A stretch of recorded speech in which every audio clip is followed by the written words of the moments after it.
and he had only one instruction, that there should be no major variation. So, using his initiative, he gives you that figure. And the fact of the matter is that WHO's estimate of incidence of malaria in this country is 15 million, mind you.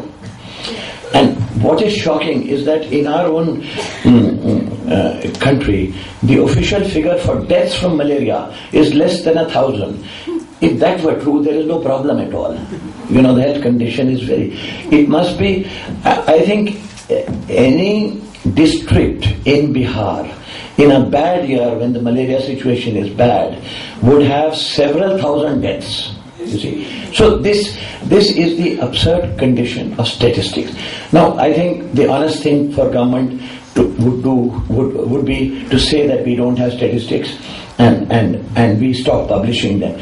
But it is a very, very difficult decision. So these figures of 2 million cases and 900 deaths continue to. But I think one great service NGOs can do in the field, and through their friends in the legal fraternity, is to push PILs to get better statistics.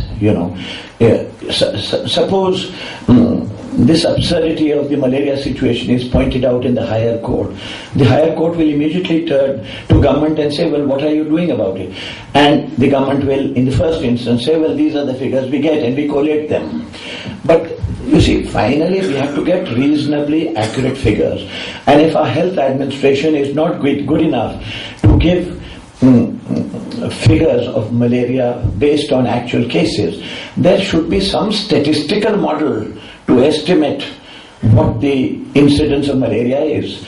Similarly for other diseases. So that is one thing, I think, which can be done. There is no statistical base in this country, and before you do anything else in this country, the government should be pushed into trying to give a system where you have a better statistical base. And then our strength in fighting cases of getting relief from government, whether for the health ministry, whether for NGOs, would be much improved. So that is another area in which I suggest that the NGOs and the legal fraternity join hands and press the higher court to insist on better, and we are capable of doing it. Our National Statistical Organization and our census organization is one of the best in the developing countries. It's not that we have no tradition of making statistical estimates, but somehow in the health sector it has not happened, and I would urge that this be a priority for PILs.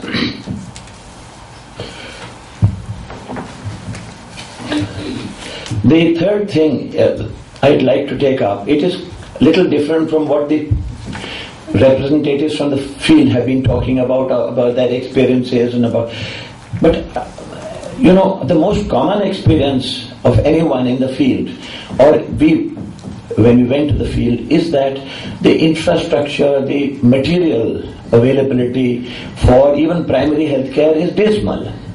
I mean, maybe after NRHM it is improved a little, but there were no medicines, there were perhaps no doctors. If the doctor was posted there, he may not be attending. That's a different thing. That's a question of indiscipline. But the basic infrastructure is very low. And we always complain that, well, this PHC has no medicine and that PHC has no operating table. But I think the issue has to be seen in a different sense. What is the underlying reason for this? I don't think it is only lack of efficiency and lack of diligence. It is lack of resources also. And the lack of resources is very, very damaging. And I think this is a matter which needs to be taken up in PILs to shame government into allocating more resources.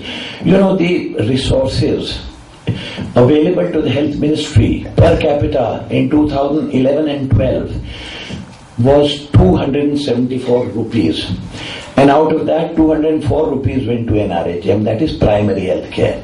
Now what do we expect with 204 rupees, It is. I mean, no matter how far the rupee goes, it is impossible to have any sort of primary health care. In fact, it is always amazed. I'm always amazed that some sort of service in some PHCs in some parts of the country is available. So I think there is a very good case for agitating in the higher court that the allocations being made in the health sector are derisory.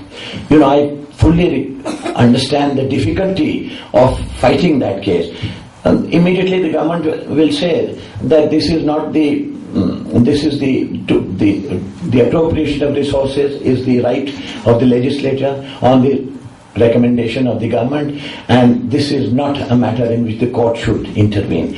But I think a reasonable case can be made out that these amounts are so derisory that it is not possible to ensure right of life to anyone through the right to health with 204 rupees in primary health care. I think a studied case can be made out and needs to be made out. And I think this is the sort of macro issue which is really where the legal fraternity can really intervene and make a tremendous impact. You see, I am not asking for anything. I know that the right to primary education has been made a constitutional right, Article 21A, and some people say, well, why should health not be made? I don't go that far. We may not get any, and if we ask for too much, we will not get it. But at least we can get some more resources.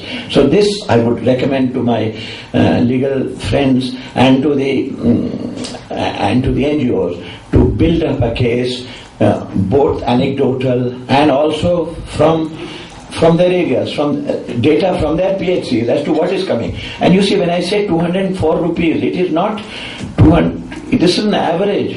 Therefore, there are some PHCs where the allocation per capita may be 100, and there are some where it may be 400, 500. So there will be a wide variation, but obviously this is a very low average. That is one suggestion I would make. Now, the legal activists have been working very bravely against very heavy odds, and I'm almost amazed at the sort of results they have been able to get. I never thought that they'd be able to get some of the results they have got on nutrition and things like that. The Supreme Court intervention in the midday meal scheme. But I would also urge them to try and improve the interaction with the health administration in the rural areas.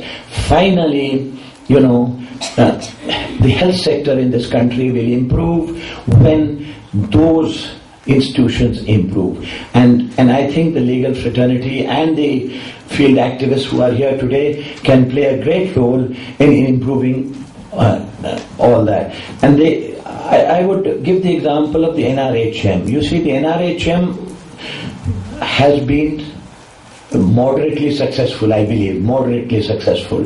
And this is something we must not allow to lapse. We must push it forward. Now, the unique thing about NRHM is that it has many novel suggestions for interacting with the community. And that is a very useful thing. The village health and sanitation committee, the Rogi Kalyan Samitis at the PHC level, the CHC level and the district hospital level. Now, I really feel that if the NGOs in the field and the legal fraternity can interact with them and push them to improve their performance, and if they persistently don't do it, then make that information the issue for a PIL, I think it will be a tremendous service. Finally, we cannot have any improvement in the system as a whole if we are constantly adversarial. We should be constantly constructive, and if there is no response at all, then we go into PILs and I would think that this is a point which may be considered by the NGOs and the legal fraternity who are involved in such activities.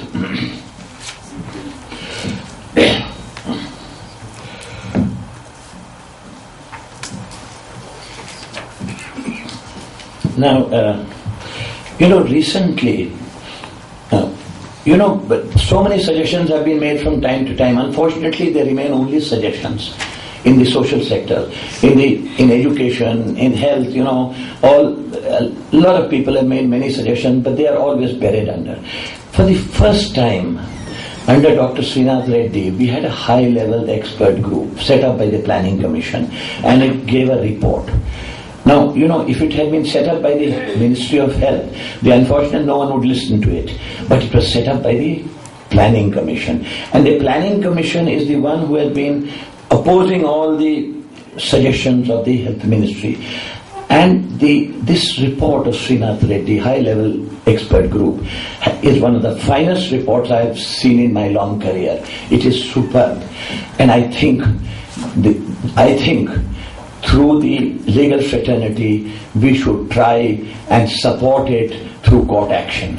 We should support it. There is a very strong move in the Planning Commission to subvert it and to take. You see, one very good recommendation, which we have been suggesting time and again, but when I say it, no one will hear me. But when the Srinath Reddy through the high-level expert group says it, people, and this is one case when the expert group was set up by the Planning Commission. It was not set up by the Health Ministry. So one recommendation there is that out of the total health resources, whatever they be, X, Y, Z, we don't go into that, 70% be earmarked for primary health care. This is essential. The most efficient use of resources is at the primary stage. 90% of the medical conditions can be attended to at the primary stage. And if you do that, then what happens is that your load on the secondary and tertiary sectors reduces. This is an obvious point. It has never been recognized. On the contrary, what the Planning Commission presses is that under the Rashtriya Swasthya Bima Yojana, which I am allergic to really,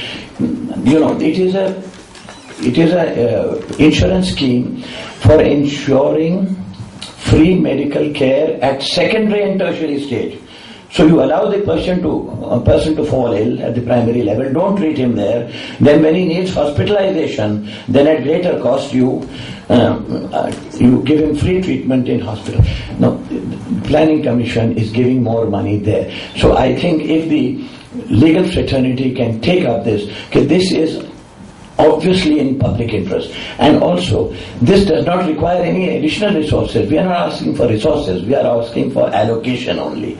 So I think if on the basis of field data given by the NGOs and the advantages, you see one type of field data which can be supportive of this is in certain areas, the working of PHCs has improved dramatically in certain states. Now in these states, if you can show